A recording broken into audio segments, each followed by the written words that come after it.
آگے جتنا آگے آ سکتے ہیں آ جائیے گا. پھر تقریر کے بیچ میں بار بار آپ کو زحمت دینا. ابھی آپ آسانی سے آ سکتے ہیں, آپ کی استری بھی نہیں ٹوٹے. آگے آ جائیں, جگہ ہے. بات میں آنے والے مومن سردی ہے, آپ باہر سردی.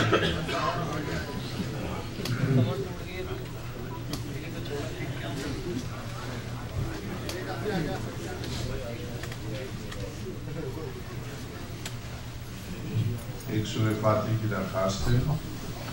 سید محمد رضا کاظمی ابن سید لطافت حسن سید محمد امین زیدی ابن سید ظہور حیدر. بسم الله الرحمن الرحيم.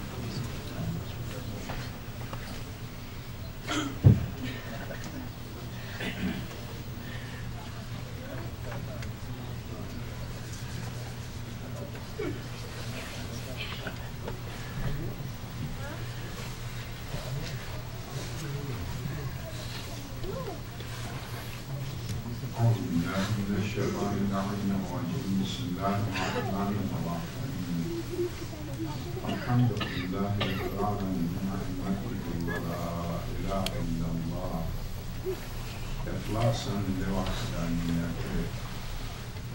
الحمد لله الذي لم يتخذ صاحبة ولا ولدا ولم يكن له شريك في الملك ولم يكن له ولي من الذل وكبره تكبيرا.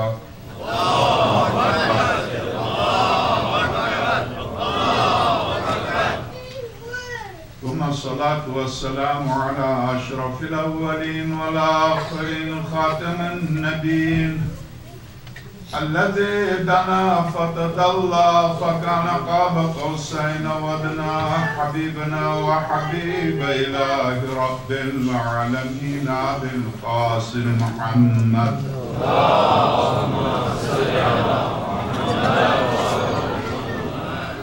وعلى آله الأطيبين الأطهرين الغر الميامين المحجلين الذين أذهب الله عنهم الرجس وطهرهم تطهيرا.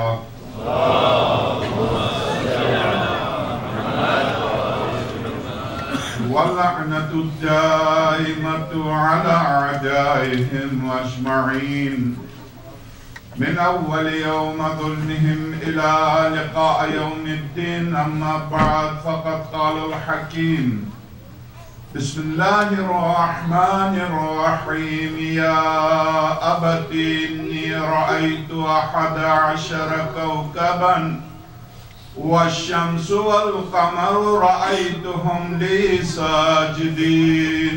صلوات.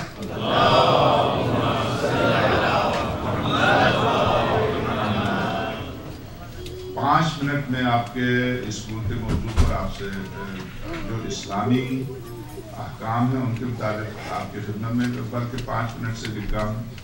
اور واقعاً یہ مجالس بھی ظاہر ہے جیسا کہ میں شروع دن سے عرض کر رہا ہوں, یہ درسگاہ اور یہ مکتب و یہ مدرسہ آقا حسین ہے جہاں مکتب و مذہب کی تعلیم و تربیت دی جاتی ہے. وہی دیکھنے میں آیا کہ ہمارے جو ڈی وی ڈی لے کے جاتا ہوں اس کو رات سے وہاں بات کرتا ہوں. کل کی مجلس میں نے 3 بار سنی تو یہ بالکل یہی ہونا چاہیے. ہر خطیب پورے سال بھر محنت کر کے بارگاہ شہزادی میں اپنی محنت پیش کرتا ہے. وہ موضوع حالات زمان و مکان دیکھ کر اپنا موضوع منتخب کرتا ہے. میں کیونکہ اس یوٹیوب کے لیے ہے اور جب سے میں آیا ہوں وہ لائف کے لیے ہے. عنایت کی دعوت پر میں یہاں پوری کوشش کی کہ روز سے لے کر اصول تک ایک مکمل گفتگو ہو. رمضان مبارک بھی یہاں گزارا میں نے, اس میں تزکیہ نفس پر جو مجھے سے حقیر طالب علم سے جو بھی ہو سکتا تھا اس پر پورے 1 مہینے. اور پورے تقریباً یہ 4تھا سال ہے پہلے عشرے کا, اور سفر کے پہلے عشرے کا اگر میں موفق ہو سکا پڑھ سکا تو میرے خیال میں 8واں سال ہوگا. تو ان سالوں میں علائم ظہور سے لے کر اخلاقیات سے لے کر نحو بلاغت سے لے کے احکام سے لے کر عقائد پر ہر موضوع پر گفتگو ہو چکی ہے. اور ظاہر ہے کہ اگرچہ مجھے بھی پتا آپ کو بھی پتا ہے قرآن کریم کی آیت فذکر ان الذکریٰ تنفع المؤمنین، یاد دلاتے رہو، یاد آوری مومنین کے لیے پرمنفعت ہے.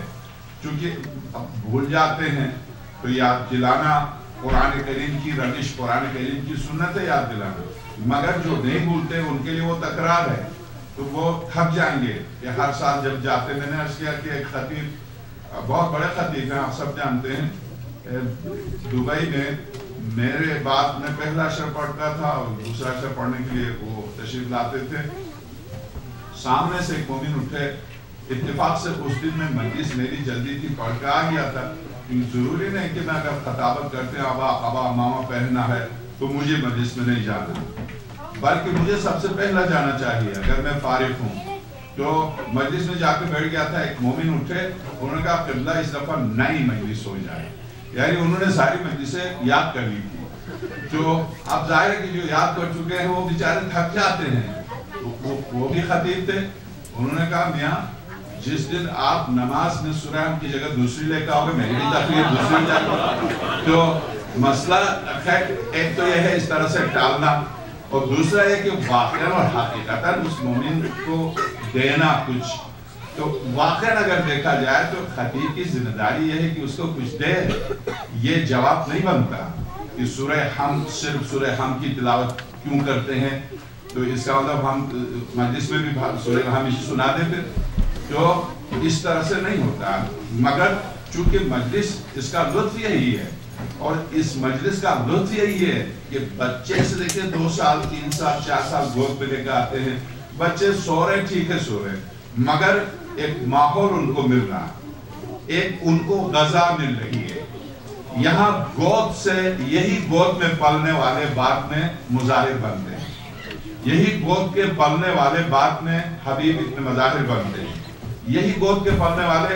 مگر چونکہ مشکل یہاں ان ممالک کی مشکل کیا ہے، گود بچے کو بچپنے میں گود مل جاتی ہے ماں کی اور باپ کی، اور اب تو یہاں ماں باپ کی گود بھی بہت کم ملتی ہے. بیچارہ باپ بھی محنت کرتا، ماں بھی محنت کرتی، دونوں کی محنت کے بغیر زندگی بسر نہیں ہو سکتی. اور بچہ ہوتا ہے ایک غیر مسلم خاتون کے ہاتھ یا مسلمان خاتون کے ہاتھ، اس کے پاس 30-40 بچے ڈے کیئر یا اس طرح کے اداروں میں چھوڑ کے چلی جاتی ہیں. بھوک کیا ہے اگر آپ دیکھیں، اسے کیا ضرورت پڑی ہے؟ نام اس کا رکھا ڈے کیئر، نہ بچوں کا کیئر نہیں ہے، ڈے کیئر ہے. بندگان خدا بچوں کی تعلیم و تربیت کے لیے، میں جب آیا تھا لاسنس، میرے بچے چھوٹے تھے، مجھ سے بلانے والوں نے، میں نے ان پر شرط لگائی تھی کہ میرے بچے اسلام کی اسکول میں جائیں گے، میں تمہاری خاطر بچوں کو جہنم میں نہیں ڈال سکتا اور پھر پکڑ کے میرے امامے کو میرے گردن میں باندھ کے مجھے کیسے کھلے جائیں گے، میں یہ نہیں کر سکتا. حضرت آیت اللہ گلپائگانی رضوان اللہ تعالیٰ علیہ کی توضیح المسائل اردو میں اٹھا کے لکھی ہے. ان اسکولوں میں بچوں کو بھیجنا حرام سمجھتے ہیں. میں نے ان کو خط لکھا کہ آپ حرام سمجھتے ہیں. یہاں کون مومنین کو اتنی مالی حیثیت نہیں جو اپنے اسکول بنائے. اگر بچوں کو گھر پر بٹھائے تو جاہل ہو جائیں گے، نہ کوئی ڈاکٹر بنے گا نہ کوئی انجینئر بنے گا. ان کا مسئلہ اس طرح سے، جن غیر اسلامی اور اسلامی نہیں ہے، ان کا مسئلہ اس طرح سے، جن اسکولوں کے اساتذہ فاسد اخلاق ہیں ان کی تربیت و تعلیم میں بچے کو دینا جائز نہیں. یہ ان کا فتویٰ. اس فتویٰ کو سر بر میں نے پڑھ کے کہا کہ تمہیں کیا ہو گیا، روزانہ تم ایک امام بارگاہ کھولتے ہو، کیوں نہیں سب مل کے ایک اسکول کھولتے ہو، کیوں نہیں سب مل کے ایک اسکول کھولتے ہو. وہاں سے حرکت شروع ہوئی. میرے کہنے پر لبنانیوں نے کھولا مگر ہماری قوم درس مسئلہ ہوئی. میرے کہنے پر ایرانیوں نے کھولا مگر ہماری قوم حالات کھول سکتی ہے، خدا نے بہت کچھ دیا ہے. جب ہم یہاں اختلاف ہوتا تو فوراً جا کے امام بارگاہ کھول سکتے ہیں، اسکول کیوں نہیں کھول سکتے، کیوں نہیں کھول سکتے. مسئلہ یہ ہے کہ ہمیں اس کی شدت کا احساس نہیں ہے. معذرت کے ساتھ جب بیٹی یا بیٹا باپ اور ماں کے دائرے سے اور اسلام کے دائرے سے خارج ہوتا ہے تو فون کرتے ہیں مولانا تعویذ لکھیے. کیا بیٹی بھاگ گئی؟ سبحان اللہ. کہ وہ کون سا تعویذ ہے جو بھاگ گئی اس کو بلانے کے لیے؟ ہے اس کے لیے بھی ہے شرعاً اس کی کوئی شرائط ہے تحفۃ العوام میں ہے تعویذ اگر بچہ بھاگ گیا تو اس کو بلانے کے لیے تعویذ موجود ہے تحفۃ العوام میں بھی مفاتی میں بھی معصوم کی طرف سے ہے دین کا کوئی پہلو ناقص نہیں ہے کامل ہے اس میں ہے مگر اس کی کوئی شرائط ہیں میں عرض کروں کہ کیوں بھاگے کیوں ماں اور باپ کو چھوڑ کے جائے کیوں جائے اس لئے کہ جن اسکول میں بچوں کو بھیجتے ہیں میں ہوں یا آپ کوئی بھی ہو یہ اسکول کوئلے کی کان ہے میں مجبور ہوں جیب میں پیسے نہیں ہیں نئی فیس دے سکتا ہوں تو میں نے بھیج دیا بچوں کو جاہل رکھنے کو جائے بھیج دیا مگر اگر میں یہ سمجھوں کہ چونکہ کوئلے کی کان میں بھیج رہا ہوں اور میں مطمئن ہوں کہ آج